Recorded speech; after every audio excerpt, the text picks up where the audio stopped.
Halo, para bangsawan. Selamat datang di Sunia Loka. Bersama saya, Abang Sele, yang akan memberikan dongeng dari sisi lain dunia ini. Tapi sebelum itu, jangan lupa klik like, subscribe, dan nyalakan loncengnya. Terima kasih.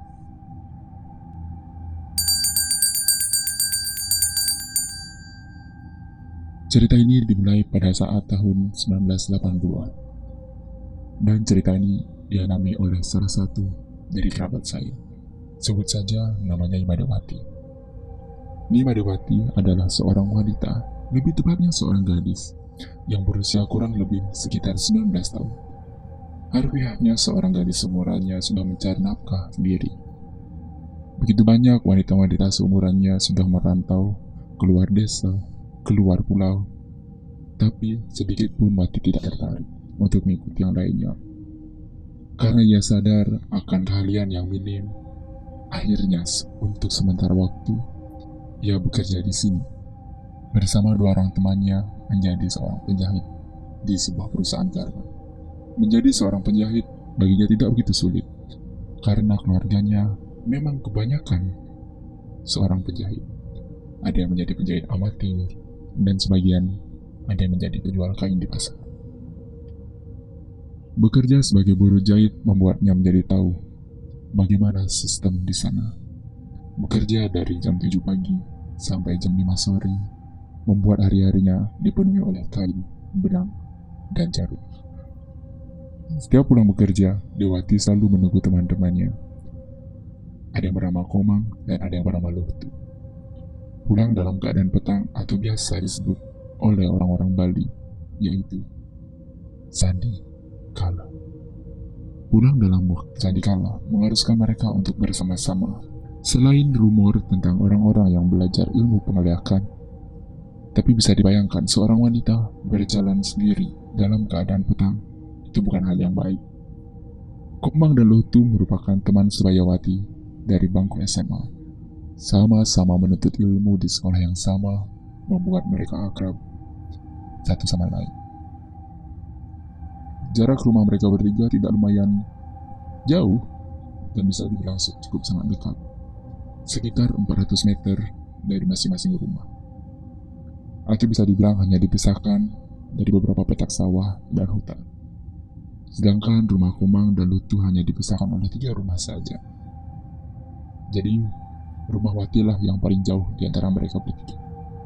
Setiap jalan menuju ke Garmen, pasti mereka selalu melewati bersama-sama. Tapi agar kalian tahu, jalan menuju ke Garmen pasti melewati rumah Wati. Maka dari itu, Komang, Luhtu selalu menunggu Wati setiap berangkat menuju ke Garmen. Jarak dari Garmen ke rumah Dewati hanya sekitar 20 menit, menempuh dengan jalan kaki. Jalan yang mereka lewati adalah jalan tanah atau jalan setapak yang melewati hutan, sungai, dan sawah. Selama di perjalanan mereka kadang bercanda, bercurhat, bergosip, sampai tak sadar bahwa mereka sudah sampai di lokasi bekerja. Hari-hari berjalan seperti biasa, mereka bertiga bercengkrama ringan tanpa beban di dada. Tapi suatu hari, saat masih sibuk bekerja, bos mereka datang dan mengatakan bahwa besok akan ada barang-barang yang datang. Biasanya, jika ada barang-barang yang masuk, akan didata oleh Pak Nyoman. Tapi, pada saat itu Pak Nyoman berhalangan karena anaknya sedang sakit. Jadi, bos bertanya kepada Wati, apakah dia bisa menggantikan tugas Pak Nyoman untuk besok? Awalnya Dewati ragu, tapi dia bertanya balik, apakah boleh dia ditemani oleh 2 orang temannya? Bos Garmen pun mengizinkan asalkan 2 temannya tidak keberatan. Ya, hitung-hitung untuk mencari pengalaman. Dewati bertanya kepada 2 temannya, apakah mereka bersedia ikut menemaninya besok. Awalnya Komang tidak berkenan, tapi setelah Dewati berjanji akan menraktirnya sepil nasi babi guling, Komang langsung menyanggupi. Setelah itu Dewati kembali menemui bosnya dan menyanggupi tawaran tersebut. Bosnya yang mendengar hal itu pun lumayan senang sambil tersenyum bahagia. Si bos pun menyampaikan bahwa barang yang masuk besok berupa kain beluding, kain katun, benang, resleting, dan beberapa kotak jarum. Dewati sambil mendengarkan, dia mencatatkan di kertas yang selalu ia bawa. Lalu si bos melanjutkan penjelasan. Beliau mengatakan barang akan datang besok pagi pukul 5 dini hari. Dewati kaget karena ia mengira barang akan datang jam 6 pagi seperti biasanya. Tapi Dewati tidak bisa menolak karena sudah terlanjur menyanggupinya. Semua rincian barang-barang yang akan datang besok sudah ia catat. Ia kembali menemui teman-temannya dan menjelaskan apa yang ia peroleh dari bosnya tadi. Dewati juga menjelaskan bahwa barang akan datang pukul 5 dini hari. Teman-temannya juga tidak bisa meninggalkan Dewati sendirian. Mereka pun sepakat akan tetap menjalankan tugas ini bersama-sama. Hari berjalan seperti biasa, mereka menyelesaikan tugas mereka di garmen, dan pekerjaan hari itu selesai dengan baik. Di perjalanan pulang, mereka bertiga berbincang tentang rencana untuk esok pagi. Selama di perjalanan, mereka bertiga saling berdiskusi untuk menentukan siapa yang akan bawa bekal dan yang akan melakukan hal lainnya. Akhirnya, tanpa sadar, mereka sudah sampai di depan rumah Dewati. Mereka berdua pun pamit. Tapi sebelum mereka berdua pergi, Dewati berkata, Panggil aja aku besok. Teriak aja. Nanti aku nyaut kok. Mereka pulang ke rumah masing-masing dan malam berjalan seperti biasa. Saat dunia memasuki malam hari, tiba-tiba terdengar suara dari luar. Mati. Mati. Ya, bentar. Sahut Dewati sambil bergegas mandi. Tak sampai 20 menit untuk prepare, Dewati sudah siap untuk berangkat. Saat dia keluar dari rumah, dia tak menemukan seorang pun. Wati berjalan keluar, ia menoleh ke kanan dan ke kiri, tapi hanya sepi yang nyanyi. Terlintas di pikirannya bahwa ia ditinggal oleh teman-temannya. Lalu, dengan inisiatif sendiri, Dewati berjalan menuju ke garmen. Selama di perjalanan, Wati cukup merasa ketakutan, karena pada saat itu jalan gelap dan melewati hutan yang cukup lebat. Tapi Dewati berpikir, jika dia berjalan, pasti bertemu dengan kedua rekannya nanti. Atau minimal salah satunya lah. Dia terus berjalan, menyusuri jalan setapak sampai akhirnya dia sudah berada di depan garmen. Dewati melihat ada Komang dan Luktu di sana, berdiri di depan pagar sambil menghadap ke arahnya. Ia melihat kedua rekannya langsung datang memarahinya, dan sudah pasti Dewati sangat marah besar kepada mereka berdua. Tapi respon Komang dan Luktu hanya tersenyum manis melihatnya. Lalu Dewati yang sudah jengkel dengan perbuatan rekannya langsung membuka pagar dan masuk ke area garmen. Saat itu Komang dan Luktu langsung masuk ke dalam mengikuti langkah Dewati dari belakang. Dewati membuka pintu kantor dan langsung menuju loker. Begitu juga kedua rekannya yang mengikutinya. Saat berada di loker, Dewati lagi-lagi membahas kejadian tadi. Mungkin dia sangat kesal kepada dua rekannya saat itu. Tapi kedua rekannya itu malah seakan-akan tidak peduli akan ocehan yang keluar dari mulut Dewati. Komang hanya berkeliling di ruangan loker, sedangkan Luktu hanya berdiri di tengah-tengah ruangan sambil menoleh ke kanan dan ke kiri.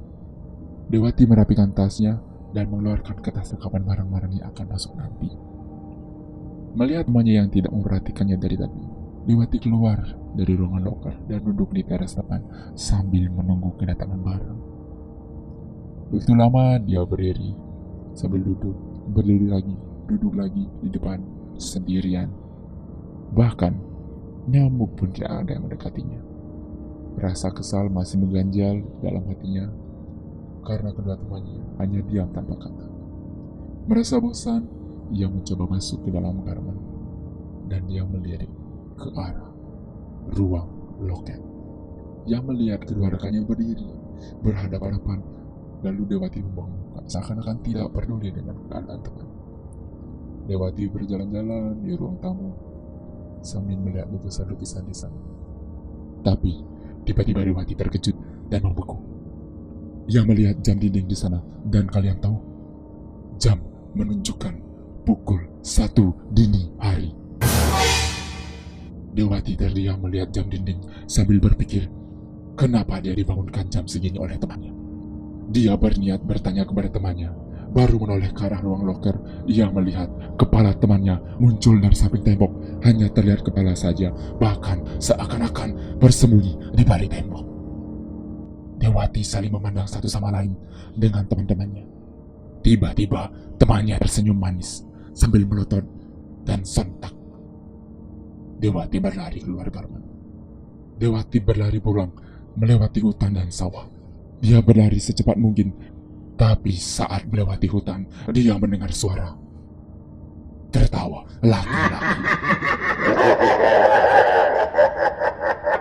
Dewati berlari sambil menangis. Keringat dan air matanya membasahi wajahnya. Suara tertawa itu masih mengikutinya. Bahkan sekarang suara wanita pun juga ikut terdengar dari samping, atas, belakang, seperti dari segala arah.